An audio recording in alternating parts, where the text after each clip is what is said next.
Саламатсыздар, урматтуу коллегалар, сиздерге Google'дын жакшы бир сервисин көрсөтүп берейин телефондо. Бул программа, приложение катары телефондо гана болот. Компьютерге түшпөйт. Компьютерде өзүнүн переводчиги бар болгондуктан автоматтык Google'дын ал жок. Бул жерде мына Google Go деген сервиси. Бул өзүнчө бир поисковый система.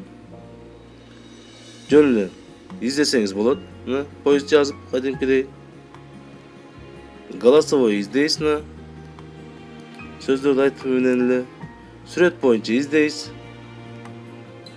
Жана ошондой эле камеранын жардамында которууна. Перевод с помощью камеры. Ушу менен издесеңиз болот. Мен азыр англисче которгон сөздөрдү көрсөтүп берейин. Компьютерден бир-эки жөнөкөй эле англисче сөздөрдү таптым. Которобуз. Где, что, когда, почему, ты, кто деген сөздөр экен. Эгер голосовой уккуңуз келе турмаса, ошол кнопканы басуу менен Школа Кыргызстана. Что, где, когда, почему ты, кто, ушундай сүрөттөр экен. Мындан сырткары азыр ошибкаларды бизде көптөгөн ошибкалар болуп атат акыркы күндөрү. Компьютер мындай болуп калат, мындай болуп калат, эмне болду деген суроолор болуп атат. Мисалы, ногул ошибка көп чыгып жатат бизде. Ушул ошибканы көрсөтөйүн. Кааласаңыз мындай түрүндө тартасыз. Кыймылдатпай турабыз кичине. Сканер алды. И перевод. Мына. Windows не удалось запустить. Причиной может быть недавнее изменение оборудования или программного обеспечения. Ушундай кылып бардыгын которуп, угуп, каалагандай которуп окуп, орус тилине которуп берет деп. Мен эгер азыр настройкадан көрөйүн, кыргыз тилине которо турган түрү барбы, жокпу? Кыргыз тилине которуп берсе, андан сонун болот. Бирок которуу көбүнчөсү орус тилинде болуп жатат.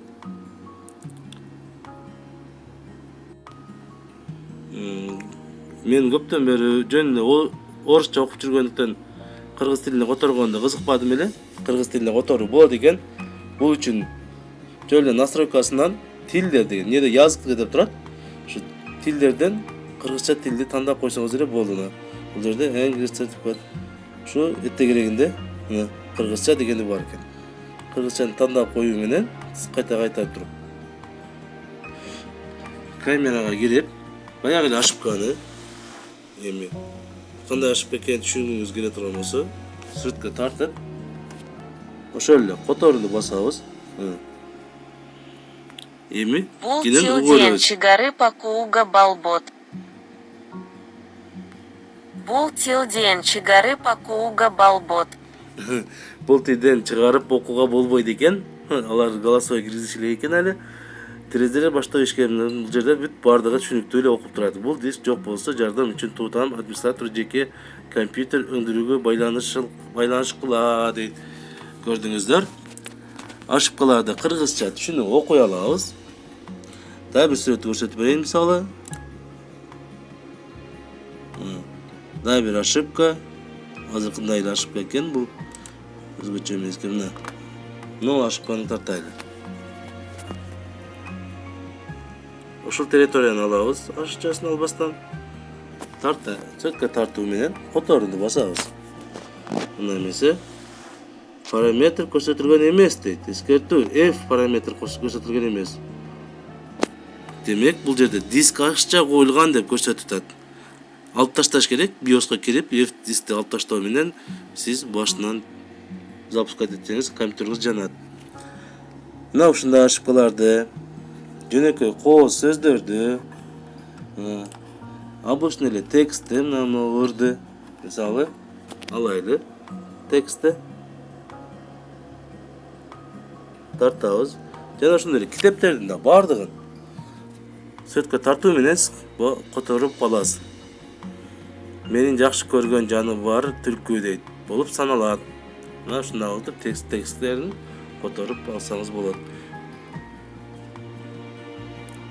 Көңүл бурганыңыздарга чоң рахмат. Менин оюмча бул программа сиздердин жашооңуздарды анча жеңилдетет дегеним. Анткени Кыргызстандан сырткарыга чыккан убактарда англисче жазуулар боло турган болсо, англисче эмес, бүт дүйнөлүк жазуулар боло турган болсо, кыргызчага которуп көрө бересиңиздер. Чоң рахмат. Катталууну унутпаңыздар жана ошондой эле бөлүшкөндү дагы унутпаңыздар.